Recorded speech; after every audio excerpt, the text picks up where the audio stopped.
प्रिय विद्यार्थियों, आप सबका अपनी कोचिंग प्रश्नों में फिर से स्वागत है। आज हम बात करेंगे प्रश्नमाला 3.2 के क्वेश्चन नंबर 4 और 5 की। पिछले अगर क्वेश्चन नहीं देखे हो 1 और 2 और 3, तो पीछे की वीडियो भाग 2 डाले गए हैं, 1 और 2 उस पार्ट्स में आप देख लीजिएगा। आज हम क्वेश्चन नंबर 4 की ओर बढ़ते हैं। पहले तो चलो हम थोड़ी समझ बढ़ा लेते हैं इस क्वेश्चन को करने से पहले। देखो, पहले क्वेश्चन पढ़ लेते हैं। निम्न समीकरण युग्मों में से कौन से युग्म संगत या असंगत है? यदि संगत है तो ग्राफी विधि से हल भी कर दीजिए। तो हमें ये समीकरण युग्म दिए हुए 4, इनमें से हमें पता लगाना है कि संगत है या असंगत है। फिर हमें एक शर्ती है, यदि संगत है तो हम इसको ग्राफी विधि से हल कर देंगे। तो चलो पहले संगत और असंगत पर बात करते हैं कि कब समीकरण युग्म संगत होते हैं और कब असंगत होते हैं। तो इसके लिए मैं एक स्लिप ले ली हूँ और आपको इस पर मैं बता रहा हूँ। ये देखो, दो समीकरण युग्म मानक रूप में लिखे हुए। ये सी चर है, वो या तो एक पक्ष में इधर हो सकते हैं या फिर इस दूसरे पक्ष में हो सकते हैं। इस पर आपको ज़्यादा सोचना नहीं है, बस ध्यान इतना रखना है कि अगर ये चर एक इधर है तो दूसरा भी इधर ही होना चाहिए, और एक इधर है तो या फिर दूसरा भी इधर ही होना चाहिए। पक्ष का यहाँ पर ध्यान रखना आपको, वरना तो चिन्ह है उसमें प्रॉब्लम हो सकती है आपको। तो ये दो समीकरण युग्म में मानक रूप में लिखे गए हैं। तो इनका हम जो अनुपात है वो देखेंगे कि कब प्रतिच्छेदी होता है, कब समांतर होता है और कब संपाती होता है। उसी के आधार पर हम संगत असंगत का पता लगाएंगे। तो चलो देखते हैं। जब ये अनुपात A1/A2, B1/B2 और C1/C2 तीनों बराबर है तो संपाती है। संपाती है तो संगत। पहले संगत की बात कर लेते हैं। संगत होने की शर्त क्या है कि संगत होने के लिए कम से कम एक हल होना जरूरी है। कम से कम क्या होना चाहिए? एक हल होना चाहिए। ये बात मैं पिछली वीडियो में भी कर चुका हूँ और फिर से मैं कर रहा हूँ। तो संगत होने के लिए क्या होना चाहिए? कम से कम एक हल होना जरूरी है। तो इन तीनों अनुपात है जो दिए हुए हैं, इनमें देखो केवल और केवल जब समांतर होते हैं, क्या होते हैं? जब समीकरण युग्म समांतर होते हैं तो वो कहीं पर भी टच नहीं करेंगे, ऐसे समांतर चलते हैं। दोनों रेखाओं के जो बिंदु है वो कहीं भी आप संपर्क में नहीं आएंगे एक दूसरे के। तो जब संपर्क में नहीं आएंगे तो हल निकलेगा कैसे? कोई हल नहीं निकलेगा। तो यहाँ पर एक ही स्थिति है जहाँ असंगत होता है। जब संपाती हो तो अनेक हल होते हैं, और प्रतिच्छेदी होती है तो अद्वितीय हल होता है, एक ही हल होता है। तो हल तो है ना एक, तो संगत हो जाएगा। संपाती में अनेक हल है तो यह संगत हो जाएगा। तो यहाँ पर कोई हल नहीं है तो यहाँ पर असंगत होगा। ये बस इसमें विशेष ध्यान रखना, समांतर होगा तब ये असंगत होगा, वरना तो हमें संपाती में विसंगत होता है और प्रतिच्छेदी रेखाओं में विसंगत होता है। तो चलो बात करते हैं, हम क्वेश्चन की ओर बढ़ते हैं। मैं इसको हटा दे रहा हूँ यहाँ से। चलो देख लेते हैं। पहले समीकरण युग्म 2 दिए हुए हैं, इनको हम देखेंगे कि संगत है या असंगत। अनुपातों को देखेंगे तो देखते हैं। A1/A2,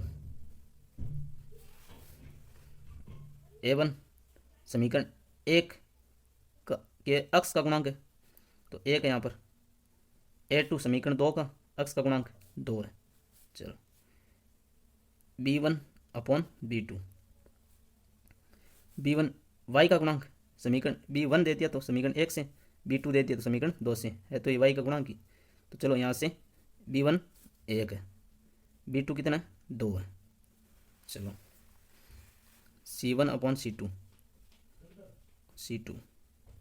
C1 अचर पद, यहाँ पर देखो 5 है और यहाँ पर 10 है, तो C1 कितना है? 5 है और C2 10 है। तो इसको हम सरल करके 5 के पहाड़े से कट रहे हैं। 5 से कम 5, 5 दूनी 10, तो 5 से कम 5 और 5 दूनी 10। ये देखो तीनों आपको कैसा दिख रहे हैं? कैसे दिख रहे हैं? बराबर दिख रहे होंगे। 1/2 है, ये भी 1/2 और ये भी 1/2 है। तो मैं लिख लेता हूँ ऐसे। ये प्रतिच्छेदी है, सॉरी प्रतिच्छेदी नहीं, संपाती है। ये अनुपात कब होते हैं बराबर? देखो ये अनुपात जब रेखाएं कैसी हो? संपाती हो। संपाती हो तो हम कह सकते हैं संगत है। तो लिख देते चूँकि A1/A2 बराबर है B1/B2 बराबर है C1/C2, जो संपाती की शर्त को पूरा करता है। रेखाएं कैसी है, रेखाएं संपाती है,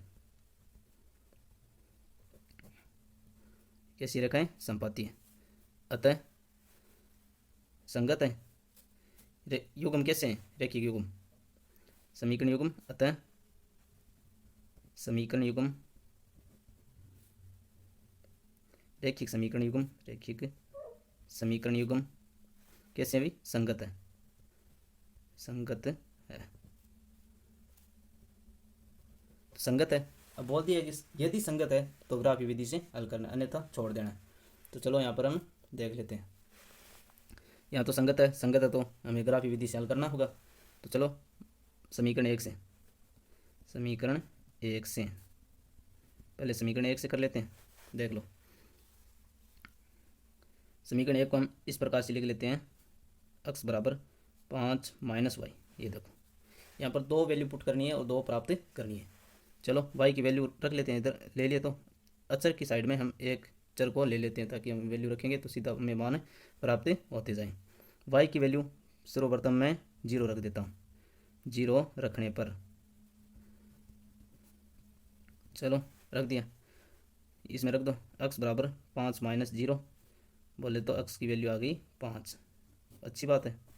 फिर देखो y की वैल्यू मैं 5 रख देता हूँ, 5 रख देता हूँ, तो 5 रखने पर इसमें देखो रख दो, तो x की वैल्यू यहाँ से हो जाएगी 5 रख दो, 5 माइनस 5 हो जाएगी, तो 5 माइनस 5 कितना हो जाएगा 0, यहाँ पर रखने पर 5 हो जाएगी। थोड़ी सी दिक्कत आ रही होगी, चलो 5 रखने पर मैं यहाँ से दिखाई नहीं दे रहा थोड़ा सा, हाँ 5 रखने पर यहाँ कर देता हूँ, x की वैल्यू आ जाएगी 0, 5 रखें यहाँ पर, 5 माइनस 5 कितना हो जाएगा 0। चलो यहाँ मैं सारणी बना देता हूँ, सारणी समीकरण एक की है तो सारणी एक, ये लो x और ये y, हम यहाँ पर y की वैल्यू रखे थे 0 रखी, तो यहाँ पर x की वैल्यू आई 5, ये देखो 5, और y की वैल्यू जब हम 5 रखे थे, ये देखो, तो x की वैल्यू आई यहाँ से 0। चलो ये लो, अब समीकरण 2 से, यहाँ थोड़ी सी जगह भी मेरे पास में, समीकरण 2 से, अब समीकरण 2 में वैल्यू पुट करते जाओ और एक वैल्यू लेते जाओ। तो समीकरण 2 को हम इस प्रकार से लिख सकते हैं, 2x बराबर 10 माइनस 2y, ठीक है। तो मैं एक बार तो वैल्यू रख लेता हूँ, y की वैल्यू रख लेता हूँ 0 रखने पर, ठीक है। आप अपनी इच्छा अनुसार रख सकते हैं, अभी मैं तो 0 रख रहा हूँ ताकि मान भी मुझे छोटा ही मिले। तो x की वैल्यू आ जाएगी यहाँ पर 10 माइनस 2 गुणा 0 हो जाएगा, तो ये 0 ही हो जाएगा, तो यहाँ पर हो जाएगा 10/2, ये जो गुणा में था ये भाग में आ जाएगा। तो x की वैल्यू यहाँ से आ गई है, मुझे प्राप्त हुई है 5। चलो कोई बात नहीं, आगे बढ़ते हैं हम। अब y की वैल्यू एक बार रख लो, यहाँ देखो मैं 5 रख दूँ y की वैल्यू, तो 5 दूनी 10 हो जाएगा, तो 10 माइनस 10 क्या होता है 0, तो x की वैल्यू में 0 प्राप्त हो जाएगी। तो मैं y की वैल्यू रख देता हूँ 5 रखने पर, ये लो रख दी, रख दो, 2x बराबर 10 माइनस 2y की जगह 5 रखें, तो 2 गुणा 5 10 हो जाएगी, ये 10 हो जाएगी, 10 माइनस 10 क्या हो जाएगी 0, तो 0 में 2 का भाग हो जाएगा, तो कितना हो जाएगा, 0 में किसी भी संख्या भाग देते बेटा तो कितना हो जाएगा 0 हो जाएगा। चलो सारणी समीकरण नंबर 2 की है, तो सारणी 2 बोल देता हूँ इसको, ये लो जो वैल्यू रखी है और जो प्राप्त हुई है हम इस सारणी में लिख देते हैं, फिर हम इसका ग्राफ बना लेंगे। हमने यहाँ पर y की वैल्यू x और y की वैल्यू सर्वप्रथम मैंने 0 रखी, तो x की वैल्यू कितनी प्राप्त हुई 5। जब हमने y की वैल्यू 5 रखी तो x की वैल्यू कितनी प्राप्त हुई हमें 0। जैसे कई सोच रहे होंगे कि हम यहाँ से इस समीकरण में कॉमन लेके भी रख सकते हैं, बिल्कुल अगर ऐसा करते हो तो आपको ये करना भी नहीं पड़ेगा यहाँ से ना, सेम टू सेम ऐसी बन जाएगी, 2 कॉमन ले लोगे तो इधर से x प्लस वाई बचेगा, और इधर भी 2 कॉमन लेना मतलब 2 का भाग इधर और 2 का भाग इधर, तो सेम टू सेम यही समीकरण बन जाएगी। तो फिर तो आपकी सारणी एक है जैसी, आपकी सारणी दो बनेगी। तो मैं चलो इन दो सारणियों से ग्राफ बना देता हूँ। तो मैंने एक ग्राफ रेखाएं खींच ली है और जो एक्सिस है वो खींच लिया मैंने, ये एक्स अक्स है। मैंने दो इसीलिए खींची है कि मेरे पास दोनों मान धनात्मक ही है, एक्स और वाई का। चलो हम मिला देते हैं। देखो बिंदु सेम है, 5 0 5 0 5 0 0 5। चलो मिला देते हैं। पहले सारणी 1 की बात करते हैं। सारणी 1 में एक्स जब 5 है तो वाई कितना है, 0 है, तो चलना नहीं है यहाँ पर। और जब एक्स 0 है तो वाई कितना चलना है आपको, 5 चलना है। ये लो 2 बिंदु बन गए। अब इन दोनों को स्केल की सहायता से मिला लीजिए, है ना। लो जी मिला लेते हैं। अब देखो सारणी 2 की बात कर लेते हैं। सारणी 2 पर भी यही बिंदु है। ये लो फिर इसी पर एक बार और फेर दो भाई, पेंसिल की सहायता से कर लेना ना। ये लो पेंसिल स्केल की सहायता से ये बिंदु आएंगे दोनों। जैसे समीकरण 1 के बिंदु थे, सेम टू सेम वही समीकरण 2 के बिंदु होंगे। ठीक है, ये ग्राफ हो गया। क्वेश्चन नंबर 4 का पार्ट 2 ये देखते हैं। भाग दूसरा है, इसमें हम चेक करेंगे कि संगत है या असंगत है। चलो इस पर हम चर्चा कर लेते हैं, थोड़ा सा समझ लेते हैं। तो हम पहले अनुपात देखेंगे। A1/A2, A1 कितना 1 है, A2 कितना 3 है।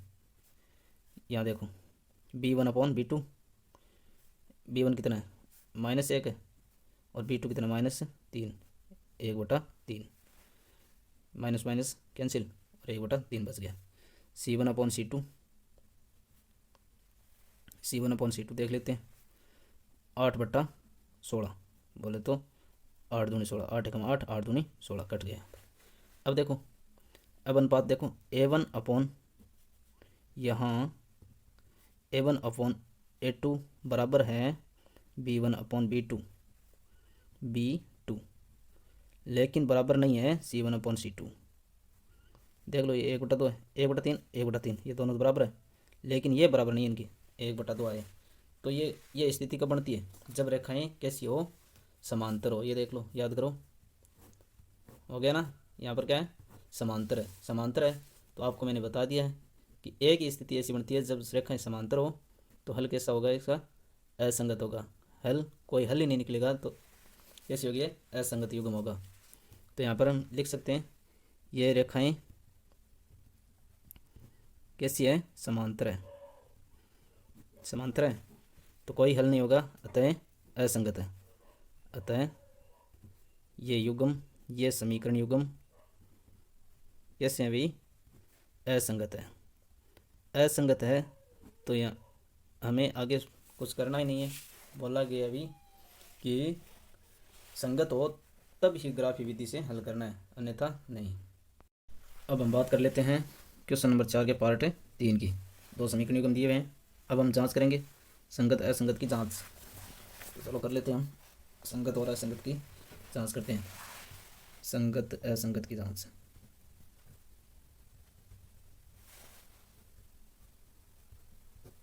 भाई उसमें भी लिख देना ना ऊपर, हमने जांच की है। चलो करते हैं, ये अनुपात ही देखते हैं फिर। A1/A2, A1 कितना यहाँ पर 2 है और A2 4 है।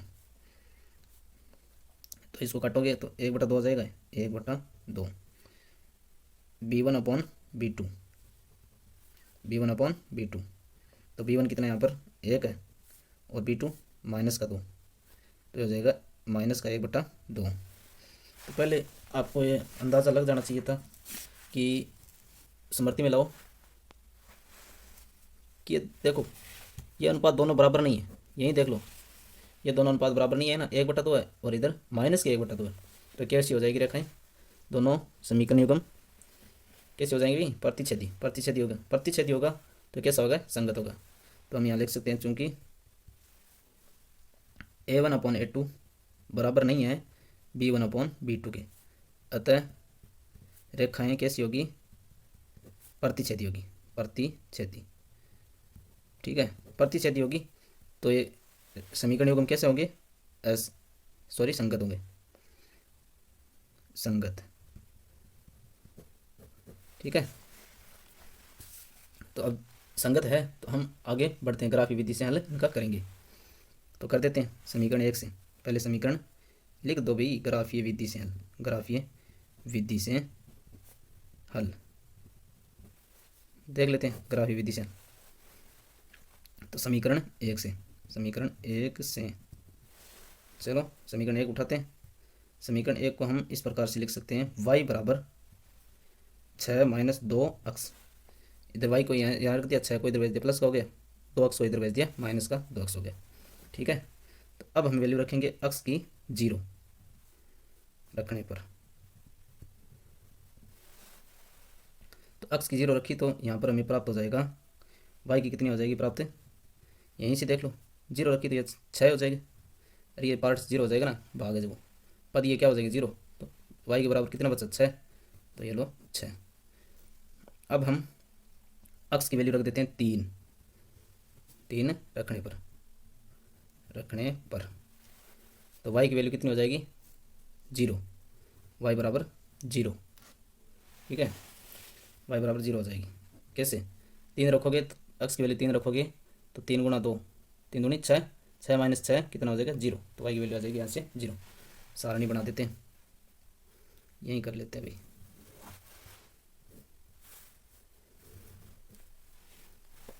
यहाँ से कर लेता हूँ सारणी, समीकरण 1 की है तो अक्स और y दो ही निकालने, आपका आ जाएगा हल। तो यहाँ से रख देते हैं हम 0 6, 6 रखी तो आया, सॉरी 0 रखा तो 6 आया, और 3 रखा तो y की वैल्यू 0 प्राप्त हुई। ठीक है, अब समीकरण 2 से भी ये सारणी प्राप्त करेंगे, समीकरण 2 से। चलो इसको हम समीकरण 2 को इस प्रकार से लिख सकते हैं, देखो इसमें पहले देखो यहाँ से देख लो, 2 कॉमन आ रहा है पूरी में से, तो 2 कॉमन ले लो, 2 कॉमन लिया तो यहाँ से हो जाएगी 2 अक्स माइनस वाई माइनस 2, यहाँ से देखो 2 बार आ गया, 2 बार लेने का मतलब 2 का भाग पूरी में, तो इधर 0, तो ये 0 भाग में चला जाएगा, तो क्या बचेगा यहाँ से 2 अक्स माइनस वाई माइनस का 2। तो चलो हम यहाँ से 2 अक्स माइनस वाई माइनस का 2 बराबर 0, तो हम क्यों ना वाई को इधर उठा कर रख दे, तो यहाँ जाएगा 2 अक्स माइनस 2 बराबर ये प्लस का वाई, तो वाई बराबर क्या हो जाएगा 2 अक्स माइनस 2। इस पार्ट को मैं इधर रख लूँ, इधर रख लूँ, कोई बात नहीं है ना, एक ही बात है। अब हम अक्स की वैल्यू रखेंगे और वाई की वैल्यू प्राप्त कर लेंगे। तो देखो अक्स बराबर, अगर हम यहाँ पर 1 रखते हैं, पहले सॉरी 0 रख लेते हैं, 1 फिर रख लेंगे, 0 रखते हैं तो ये देखो 0 रखने पर यहाँ देखो 0 रख दिया, ये भाग ये पद है 0 हो गया, तो ये कितना बचेगा y के मान -2। ठीक है, और एक बार हम अक्स बराबर 1 रख लेते हैं रखने पर, 1 रखा तो 2 गुणा 1 2, 2 माइनस 2 कितना हो जाएगा 0, तो y की वैल्यू यहाँ से कितनी आ जाएगी 0। अब हम इसको सारणी में बना लेते हैं, सारणी समीकरण 2 की है, तो अक्स और वाई की वैल्यू देख लेते हैं, जो हमें प्राप्त हुआ, जो वैल्यू लेकर चले इसमें हम इनपुट कर देते हैं सारणी में। यहाँ देखो 0 रखा अक्स का मान, तो वाई का मान है -2, और अक्स की वैल्यू 1 रखी तो वाई की वैल्यू आई 0। अब हम इन दोनों समीकरणों को ग्राफ में निर्देशित कर देते हैं। देखो दोनों समीकरण कौन सी थी, ये थी, तो दोनों समीकरणों की जो सारणी बनी है वो मैं इसमें रख देता हूँ 0 6 3 0, और सारणी 2 0 1 -2 और 0। चलो मैं यहाँ पर अब निर्देशित कर देता हूँ इसको। पहले सारणी पहले अक्स 0 हो तो वाई चलना 6, यहाँ पर जब अक्स 3 हो तो वाई चलना नहीं है 0, ये 2 बिंदु मिला दो इसको।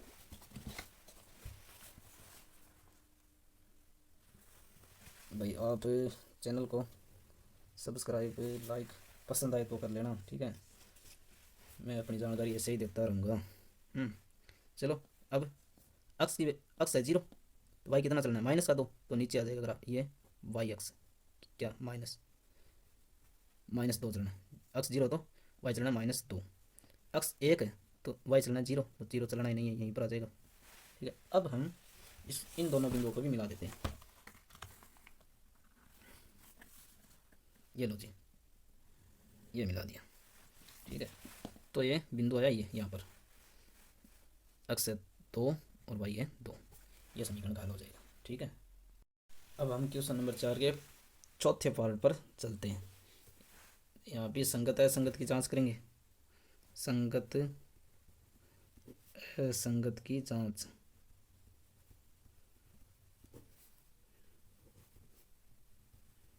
कर देते हैं चलो। इसके लिए क्या, हमें इनके अनुपातों को देखना पड़ेगा। A1/A2 2/4 बोले तो 1/2 कट गया ना। और B1/B2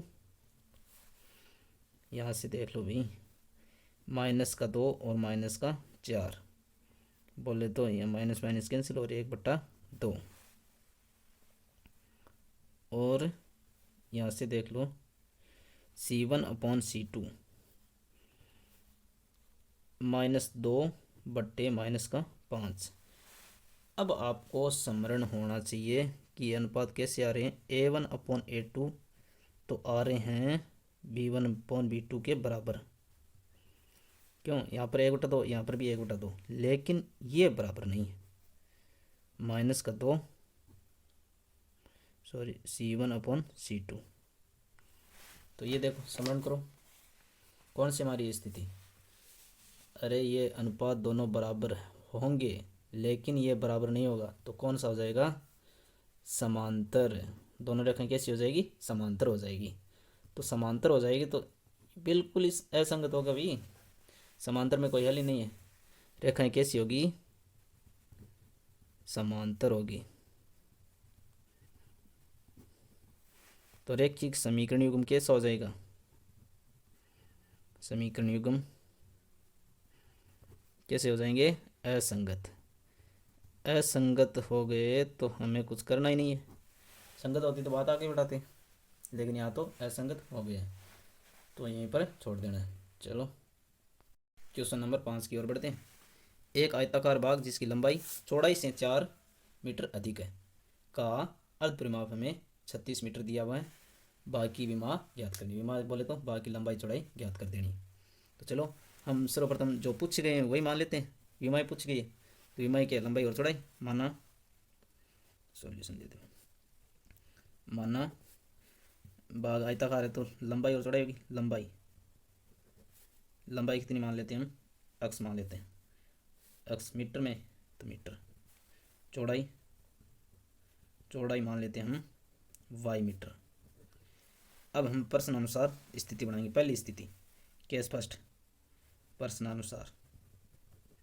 जैसे हमें प्रश्न बोल रहे हैं वैसे वैसे करना है। प्रश्नानुसार केस फर्स्ट। देखो यहाँ बोला गया हमें लंबाई चौड़ाई से 4 मीटर अधिक है। तो लंबाई चौड़ाई से 4 मीटर अधिक है। लंबाई चौड़ाई से 4 मीटर अधिक है। देखो इस कथन को हम समझेंगे। जैसे मैं बोल दूँ, समझा रहा हूँ यहाँ पर, ठीक है। यहाँ मैं दूसरा ले लेता हूँ, ये चलो एक यहाँ समझ लेते हैं। मेरे पास एक रजिस्टर है अभी, इसको मैं बोल देता हूँ आपको कि 15 है वो 10 से कितना अधिक है, 5 अधिक है। यही तो बात है, तभी तो ये बराबर होंगे। तो इसी प्रकार यहाँ बोला गया कि लंबाई है वो चौड़ाई से 4 अधिक है, तब ये बराबर है। ठीक है, लंबाई चौड़ाई से 4 अधिक है। चलो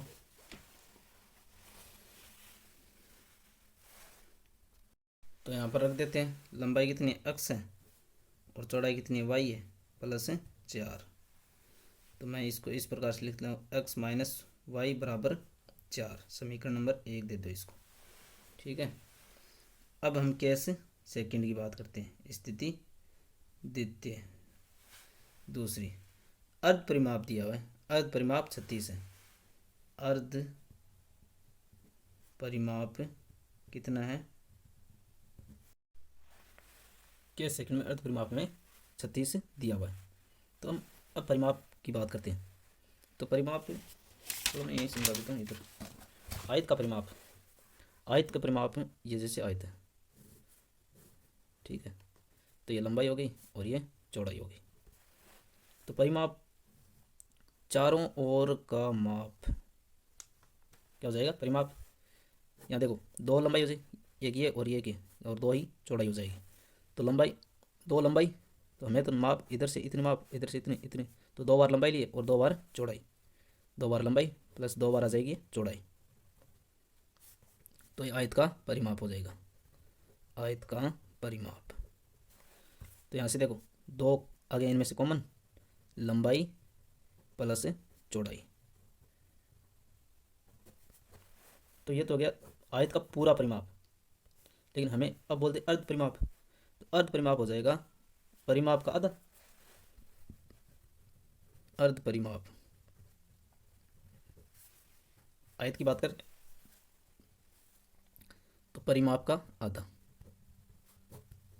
ठीक है। तो चलो परिमाप का आधा करोगे तो ये जो है ये हट जाएगा, तो 2 गुणा लंबाई प्लस चौड़ाई, ये भाग दिया 2 का तो कैंसिल, तो अर्ध परिमाप कितना बच जाएगा, लंबाई प्लस चौड़ाई, ये रह जाएगा। तो अर्ध परिमाप कितना होता है, लंबाई प्लस चौड़ाई। तो यहाँ मैं बोल सकता हूँ